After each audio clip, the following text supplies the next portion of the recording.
নিজের সরকারকে নিজে তেল মারবে।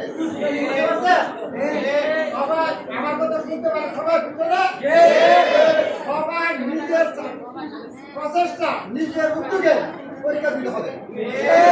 কারো সাহায্য না। যেমন 10 বছর কি করছেন আপনারা? 10 বছরের সাধনা আজকের প্রতিফলন করতে হবে। অতএব কারো সাহায্য না নিয়ে নিজের উদ্যোগে নিজের চিন্তা ভাবনা নিয়ে করতে হতো। ভালো ছাত্রের গুণাবলী কেটা? ভালো ছাত্রের গুণাবলী সে প্রত্যেকটা বিষয়ে প্রত্যেকটা পাঠে সম্পূর্ণভাবে সে অধ্যয়ন করতে হবে, দেখতে হবে, প্রত্যেকটা পৃষ্ঠাটা করতে হবে, তাহলে সে ভাগ করতে পারবে না। প্রত্যেকটা এখন তো আপনি বিষয় কিন্তু নির্ধারিত করা হবে, লেসনটা করতে হবে, কোন পাঠটা বুঝতে নির্ধারিত করা আছে না? এই পাঠটা যদি সে সঠিক